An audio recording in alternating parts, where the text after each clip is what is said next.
Hello ପିଲାମାନେ, କେମିତି ଅଛ? ଆଶା କରୁଛି ତମେ ସବୁ ଭଲରେ ଥିବ ଆଉ ପଢ଼ାପଢ଼ି ଠିକ୍ ଠାକ୍ ଚାଲିଥିବ।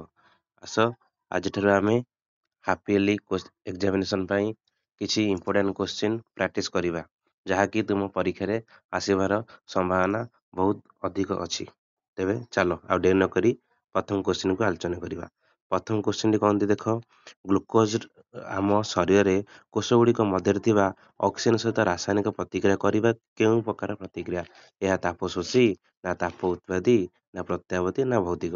ଏ କହିଲ କ'ଣ ହବ? ସେ ଆନ୍ସର ହବ। ଦେଖ ମୁଁ କରୁଛି। ଗ୍ଲୁକୋଜର ସଂକେତ କ'ଣ କହିଲେ ଆମର?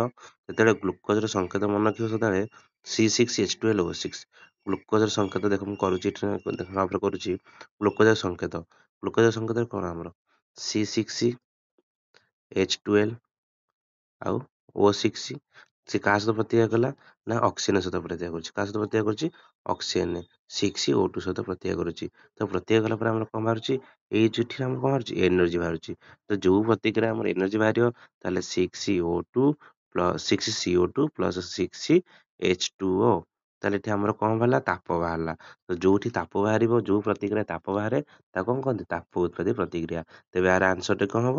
ନା ଆର ଆନ୍ସର ହବ ତାପ ଉତ୍ପାଦୀ ପ୍ରତିକ୍ରିୟା। ବୁଝିଲା ତ? ତାର ଆନ୍ସର କ'ଣ ହବ? ନା ତାପ ଉତ୍ପାଦୀ। ଏ ହବ ଆନ୍ସର। ଦେନ୍ ସେକେଣ୍ଡ କ୍ୱେଶ୍ଚିନ୍ ଚାଲ। ସେକେଣ୍ଡ କ୍ୱେଶ୍ଚିନ୍ କ'ଣ ଦେଇଛି ଦେଖ, ଲକ୍ଷ୍ୟ କର। ନା ଦେଇଛି ନିମ୍ନୋକ୍ତ ମଧ୍ୟରୁ କେଉଁଟି ରାସାୟନିକ ପ୍ରତିକ୍ରିୟା ନୁହେଁ? ଆଙ୍କ ଭିତରୁ କୋଉଟା ରାସାୟନିକ ପ୍ରତିକ୍ରିୟା ନୁହେଁ? ଦେଖ, ମହମ ଜଳିବା ଆଉ ମହମଟା ଗରମ ହେଇକି ଯୋଉ ତାର ତରଳ ଅବସ୍ଥାକୁ ଆସିବ, ସେଇ ଦୁଇଟା। ମହମ ଜଳିବାଟା ହଉଛି ରାସାୟନିକ ପ୍ରତିକ୍ରିୟା, କିନ୍ତୁ ମହମ ଯୋଉ ଗରମ ହେଇକି ତରଳ ଅବସ୍ଥା ଆସିବ, ସେଇଟା ହଉଛି ଭୌତିକ ପ୍ରତିକ୍ରିୟା। ତାହେଲେ ସେ ହଉଛି ଏଠି ରାସାୟନିକ ପ୍ରତିକ୍ରିୟା କିଏ ନୁହେଁ? ତାହେଲେ ଏଠି ଭୌତିକ ପ୍ରତିକ୍ରିୟା, ତାହେଲେ ରାସାୟନିକ ପ୍ରତିକ୍ରିୟା ନୁହେଁ ମାନେ ସେଇଟା କ'ଣ? ଭୌତିକ ପ୍ରତିକ୍ରିୟା ହେଇଥିବ। ତାହେଲେ ଏଠି ମହମ ଯୋଉ ଗରମ କରିବ ସେଇଟା ହଉଛି କ'ଣ? ଭୌତିକ ପ୍ରତିକ୍ରିୟା। ତାପରେ ଲକ୍ଷ୍ୟ କର, କ୍ୱେଶ୍ଚିନ୍ ନମ୍ବର 3 ଦେଖ। ଫେରସ୍ ସଲଫେଟକୁ ଉଚ୍ଚ ତାପମାତ୍ରାରେ ଉତ୍ତପ୍ତ କଲେ ଏହା ବିଘଟିତ ହୋଇ ଫେରିକ ଅକ୍ସାଇଡରେ ପରିଣତ ହେଉଥାଏ। ତେବେ ଏହା ରଙ୍ଗର କି ପରିବର୍ତ୍ତନ ଘଟୁଛି? ଦେଖ, ଫେରସ୍ ସଲଫେଟ ରଙ୍ଗ ହଉଛି ସବୁଜ ରଙ୍ଗ। ଫେରସ୍ ସଲଫେଟ ରଙ୍ଗ କ'ଣ? ନା ସବୁଜ ରଙ୍ଗ। ତ ସବୁଜ ରଙ୍ଗକୁ ଯେତେବେଳେ ଉତ୍ତପ୍ତ କରୁଛେ, ଆମର ସେ କ'ଣ କରୁଛି? ନା ଲୋହିତ ବାଦାମୀ ରଙ୍ଗରେ ପରିଣତ ହଉଛି। ତାହେଲେ ଏଠି ଆନ୍ସର କ'ଣ ହବ? ନା ସବୁଜ ରଙ୍ଗରୁ ଲୋହିତ ବାଦାମୀ ରଙ୍ଗକୁ ପରିଣତ ହଉଛି। ତାପରେ ଲକ୍ଷ୍ୟ କରିଦେଇଛି 4 ନମ୍ବର କ୍ୱେଶ୍ଚିନ୍। ତଟକା କ୍ଷୀରକୁ ଦହିରେ ପରିଣତ କଲେ ଏହାର pH ମୂଲ୍ୟ କ'ଣ ହବ? ତଟକା କ୍ଷୀର ଦହିରେ ପରିଣତ କରିବା ମାନେ କ'ଣ? ଏଇଟା ଆମର ଅମ୍ଳ ହେଇଯିବ। ତ ଅମ୍ଳର pH ମୂଲ୍ୟ ସଦାବେଳେ 7ରୁ କମ୍। ତ ଏଠି କ'ଣ କହିଛି? ତାହେଲେ ଏଇଟା କ'ଣ କହିଲା? ତାହେଲେ କ'ଣ କହୁଛି? ତାର pH ମୂଲ୍ୟ କ'ଣ ହବ? ତାହେଲେ କମିବ। ହେଲା, ଯେତେ ଅମ୍ଳ ହବ ମାନେ ଅମ୍ଳ ଯେତେ ଅଧିକ ହବ, pH ମୂଲ୍ୟ ସେତେ କମି କମି ଯିବ। ତାପରେ ଲକ୍ଷ୍ୟ କର କ'ଣ ଦେଇଛି? କେଉଁ ଧାତୁ ଉଭୟ ଅମ୍ଳ ଓ କ୍ଷାର ସହ ପ୍ରତିକ୍ରିୟା କରି H2 ଗ୍ୟାସ ଉତ୍ପନ୍ନ କରେ? 5 ନମ୍ବର କ୍ୱେଶ୍ଚିନ୍। କେଉଁ ଧାତୁ ଉଭୟ ଅମ୍ଳ ଓ କ୍ଷାର ସହ ପ୍ରତିକ୍ରିୟା କରି H2 ଗ୍ୟାସ ନିର୍ଗତ କରେ? ଦେଖ, ତା କରୁଛି ମୁଁ। Zn, ତାର ଆନ୍ସର କ'ଣ ହବ? ନା Zn। ଦେଖ, Zn ଯେତେବେଳେ ଆମର ଅମ୍ଳ ସହ ପ୍ରତିକ୍ରିୟା କରୁଛି H2SO4, ଯେତେବେଳେ Zn ଆମର ଅମ୍ଳ ସହ ପ୍ରତିକ୍ରିୟା କଲା, କ'ଣ ଦଉଛି? ନା ZnSO4 ପ୍ଲସ୍ H2। ତ କୋଉ ଗ୍ୟାସ୍ ଥିଲା? H2 ଗ୍ୟାସ୍ ଥିଲା। ଏଠି ବୁଝିପାରିଲ ତ? Zn ଯେତେବେଳେ ଆମର H2SO4 ସହ ପ୍ରତିକ୍ରିୟା କରୁଛି, ZnSO4 ପ୍ଲସ୍ H2 ଗ୍ୟାସ୍ ଦେଉଛି। କୋଉ ଗ୍ୟାସ୍ ଥିଲା? H2 gas. ସେମିତି ଆମେ ଯେତେବେଳେ Zn କୁ ପୁଣି କ'ଣ କରିବା? ନା Zn ଯେତେବେଳେ କ୍ଷାର ସହ ପ୍ରତିକ୍ରିୟା କରିବା, ଗୋଟେ କ୍ଷାର ନେବା NaOH ମାନେ ସୋଡ଼ିୟମ ହାଇଡ୍ରୋକ୍ସାଇଡ୍। ଯେତେବେଳେ ନେଲେ ଆମେ ପ୍ରତିକ୍ରିୟା କଲେ କ'ଣ ହବ? ନା Na2ZnO2 ପ୍ଲସ୍ H2 ଗ୍ୟାସ୍। ତାହେଲେ Zn ଟା ଆମର କ'ଣ ହେଲା? ନା Zn ଆମର ଯେତେବେଳେ ଅମ୍ଳ ସହ ପ୍ରତିକ୍ରିୟା କରୁଛି, H2 ଗ୍ୟାସ୍ ଦଉଛି। ସେଇ Zn ଯେତେବେଳେ କ୍ଷାର ସହ ପ୍ରତିକ୍ରିୟା କରୁଛି ମଧ୍ୟ H2 ଗ୍ୟାସ୍ ଦଉଛି। ବୁଝିଲା ତ? ତାହେଲେ ଏହାର ଆନ୍ସର କ'ଣ ହବ? ନା ଆନ୍ସର ହବ Zn। ତାପରେ ଦେଖ, ଜିପ୍ସମର ସ୍ଫଟିକରେ ଥିବା ଜଳ ଅଣୁର ସଂଖ୍ୟା କେତେ? ଜିପ୍ସମ ସ୍ଫଟିକର ସଂକେତ କୁହ। ଦେଖ, ଜିପ୍ସମ ସ୍ଫଟିକର ସଂକେତ ହଉଛି କ'ଣ? ନା CaSO4 ଡଟ୍ 2H2O। ତାପରେ ଜିପ୍ସମର କ'ଣ ହେଲା? ପ୍ରତି ଗଲା। ତାହେଲେ ଆନ୍ସର କ'ଣ ହବ? 2 ଏଠି ହବ ଆନ୍ସର।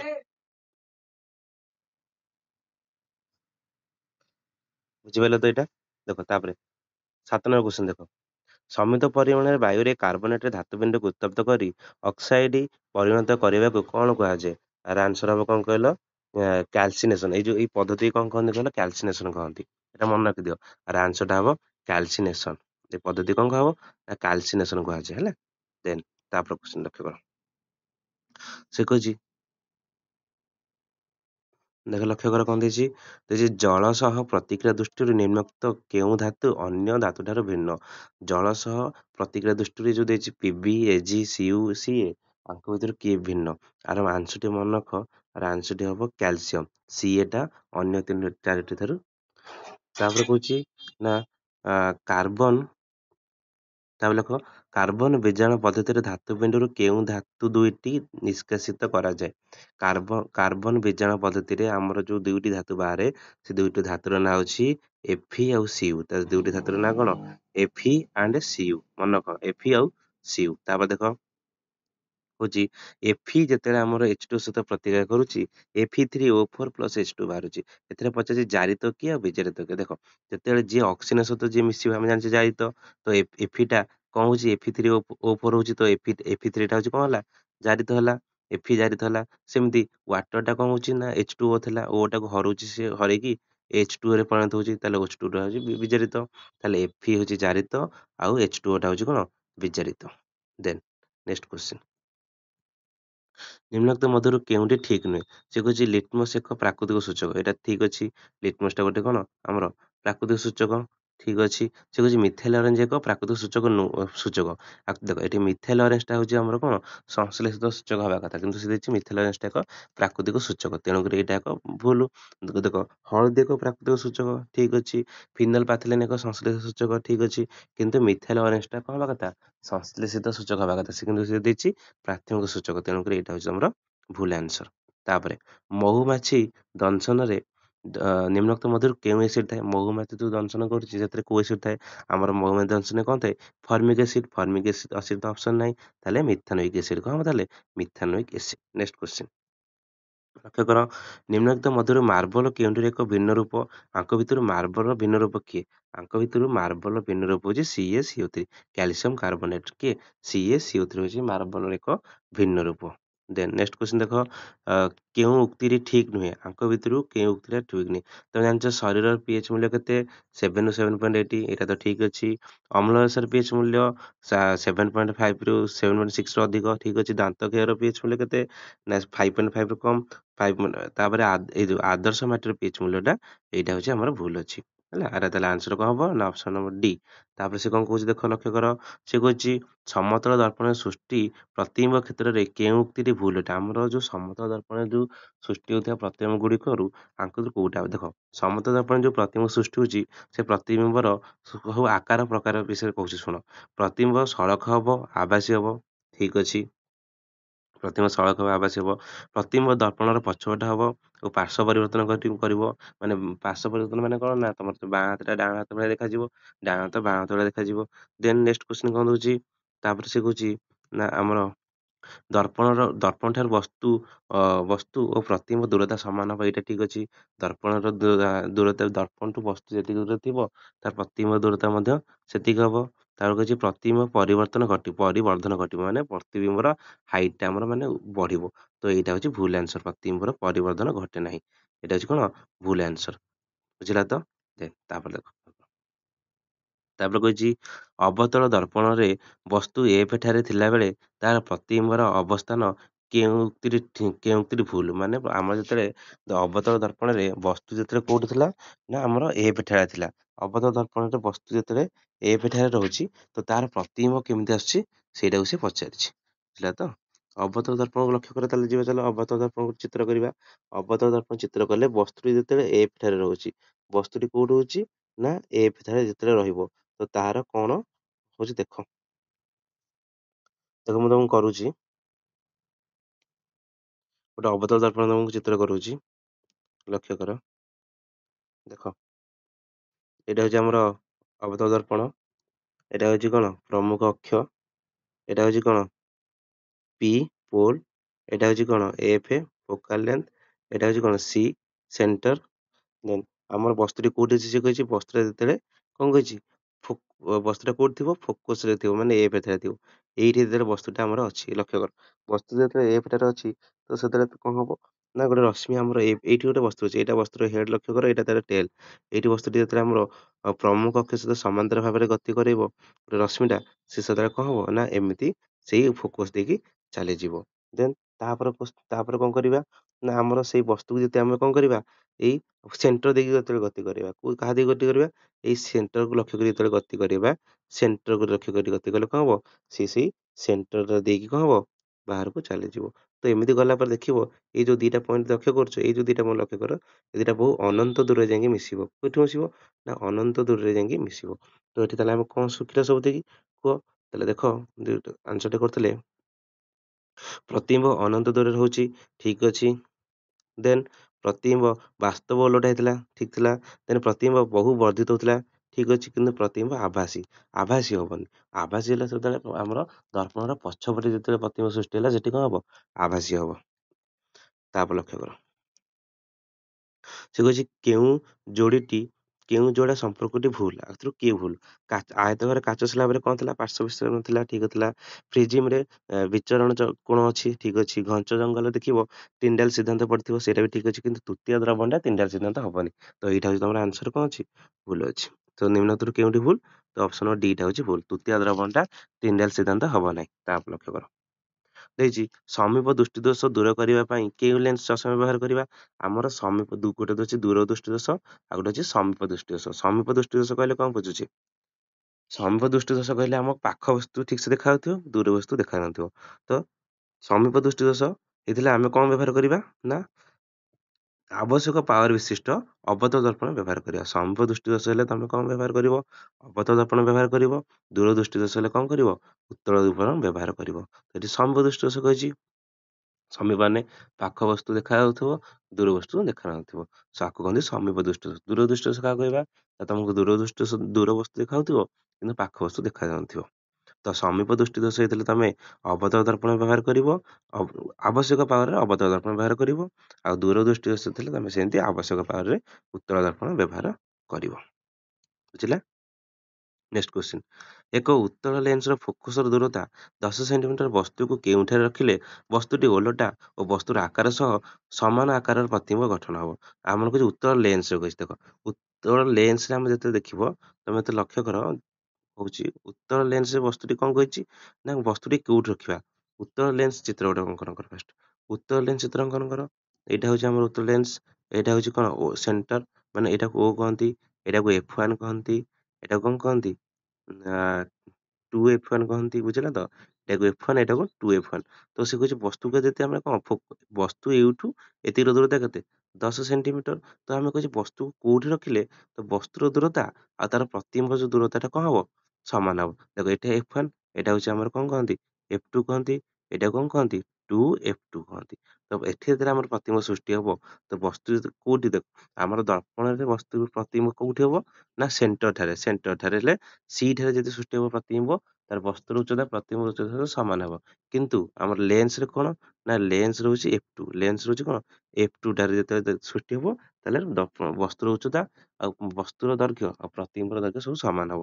ତାହେଲେ ଆମର କୋଉଠୁ ପର୍ଯ୍ୟନ୍ତ ହେଲା ନା ଏଇଠି ଯୋଉ ଥିଲା, ଏଇଠି ଆମେ ଲକ୍ଷ୍ୟ କରି ଏଇଠି ଯୋଉ ଥିଲା ପୋଲଟା ଯୋଉ ଥିଲା, ଏଇଠୁ କି ନା ଏଇଠୁ ବସ୍ତୁ କୋଉଠି ଅଛି F1 ରେ ଥିଲା, ତାହେଲେ ଏଇଠୁ କେତେ ଅଛି F2 ରେ। ତାହେଲେ ଆମେ କୋଉଠି ରଖିବା F2 ରେ ରଖିବା। ତାହେଲେ ଏଇଟା 10 ହେଲେ ଏଇଟା ମଧ୍ୟ କଣ ହେଲା 10, ତାହେଲେ କୋଉଠି ରଖିଲେ 10 10 20 ସେଣ୍ଟିମିଟର ଦୂରରେ ରଖିଲେ। ତାହେଲେ ବସ୍ତୁ କୋଉଠି ରଖା ହେଲା, ବସ୍ତୁକୁ କୋଉଠି ରଖା ହେଲା ଆମର ନା 20 ସେଣ୍ଟିମିଟର ଦୂରରେ ରଖିଲେ ବସ୍ତୁର କଣ ହବ ଏଠି 20 ସେଣ୍ଟିମିଟର ଦୂର। ଅପସନ ବି ରେ ଦେଇଛି କଣ 20 ସେଣ୍ଟିମିଟର ଦୂରରେ। ବୁଝିଲା ତ, ଦେଖ ତାପରେ କହିଛି, ସେ କହୁଛି ବସ୍ତୁର କେଉଁ ଅବସ୍ଥାନ ପାଇଁ ଉତ୍ତର ଲେନ୍ସର ପ୍ରତିବିମ୍ବ ବାସ୍ତବ ଓ ଓଲଟା ହୁଏ ନାହିଁ। ସେ କହୁଛି ବସ୍ତୁର କେଉଁ ଅବସ୍ଥାନ ପାଇଁ ଉତ୍ତର ଲେନ୍ସର ପ୍ରତିବିମ୍ବ ବାସ୍ତବ ହବନି କି ଓଲଟା ହବନି। ତାହେଲେ ବାସ୍ତବ ଓଲଟା ହବନି ମାନେ କଣ ହବ, ସେଟା ଆଭାସୀ ହବ।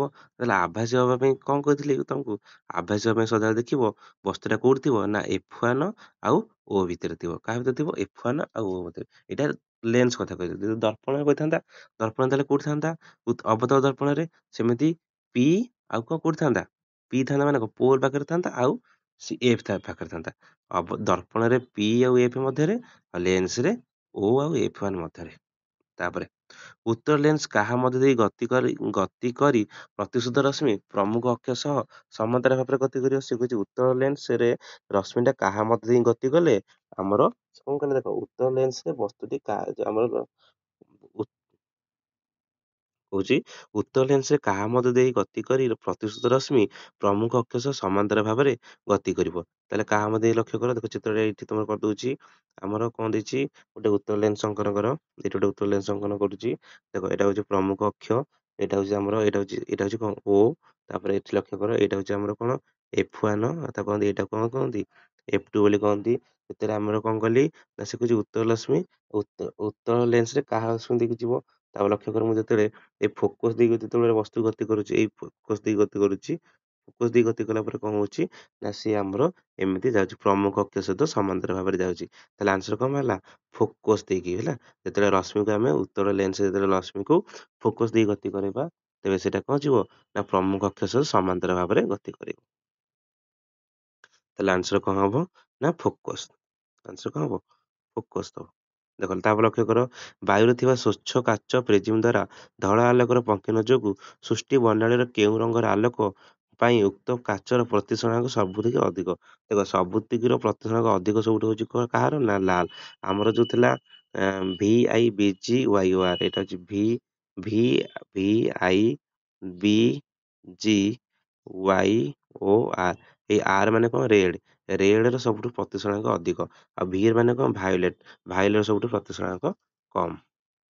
ବୁଝିଲା, ତାହେଲେ ଆନ୍ସର କଣ ହବ, ଆନ୍ସର ହବ ଲାଲ ରଙ୍ଗ। ଆନ୍ସରଟା କଣ ହବ ଲାଲ ହବ ଆମର। ଦେଖ ତାପରେ ଲକ୍ଷ୍ୟ କର ସେ କେଉଁ ଯୋଡ଼ାଟି ଅସମତିତ ଆଙ୍କ ଭିତରୁ କୋଉଟା ଭୁଲ ଅଛି। ଦେଖ ଲକ୍ଷ୍ୟ କର ଦେଖ ଆମର କାଚର ହେଡଲାଇଟ ଅବତଳ ଦର୍ପଣ ଠିକ ଅଛି। ଯାନବାହନ ପଛପଟ ଯୋଉ ପଛପଟ ଦେଖିବା ପାଇଁ ଉତ୍ତଳ ଦର୍ପଣ ଠିକ ଅଛି। ତାପରେ ମୁହଁ ଦେଖାରେ ସମତଳ ଦର୍ପଣ ଠିକ ଅଛି। କିନ୍ତୁ ସୌର ଚଲାରେ ଆମର ଉତ୍ତଳ ଦର୍ପଣ ହେବନି, ସୌର ଚଲାରେ କଣ ହବ ଅବତଳ ଦର୍ପଣ ହବ। ବୁଝିଲା, ତାପରେ କ୍ୱେଶ୍ଚନ 25 ସେଣ୍ଟିମିଟର ଫୋକସ ଦୂରତା ବିଶିଷ୍ଟ ଏକ ଉତ୍ତର ଲେନ୍ସର ପାୱାର କେତେ ହବ। ଆମେ ଗୋଟେ ଫର୍ମୁଲା ପଢିଥିଲେ P ଇଜିକାଲ ଟୁ କଣ ନା 1/f, ଏଇଟା କଣ ବ୍ରାକେଟ ରହିବ metre, P equal to 1/f metre. ସେ କଣ କହିଛି ନା F ଦେଇଦେଇଛି, F କେତେ ଦେଇଛି 25 ସେଣ୍ଟିମିଟର। ତାହେଲେ ଆମେ କଣ ଲେଖିବା 1/25, ମିଟର 25 ସେଣ୍ଟିମିଟର ମିଟର ପ୍ରକାଶ କଲେ କେତେ ହବ ନା 25/100। ଦେନ୍ ତାପରେ ଅବସ୍ଥାରେ କଣ ହବ, ଦେନ୍ ତାପରେ କଣ ହବ କୁହ 25/100, 25 ଶହେଟା କଣ ହବ ଓଲଟି ଯିବ, 100ଟା ଓଲଟିକି କଣ ହେଇଯିବ 100/25, 100/25 କାଟିଲେ କେତେ ହେଲା 4। ତାହେଲେ 4 ପାୱାର ଏକକ ହଉଛି ଡାଇପ୍ଟର 4D।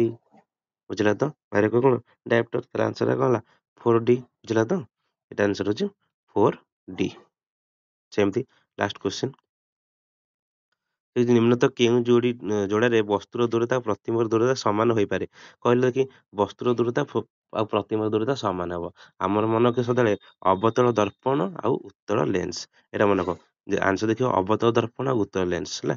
ଅବତଳ ଦର୍ପଣ ଆଉ ଉତ୍ତଳ ଲେନ୍ସ ଅପସନ କୋଉଠି ଅଛି ଏଠି, ଅପସନ ସି ରେ ଅଛି ଅବତଳ ଦର୍ପଣ ଆଉ ଉତ୍ତଳ ଲେନ୍ସ। ଏଇଥିରେ କଣ ହବ ନା ଆମର ବସ୍ତୁର ଆକାର ଆଉ ପ୍ରତିବିମ୍ବର ଆକାର ହଉଛି କଣ ସମାନ ରହିବ।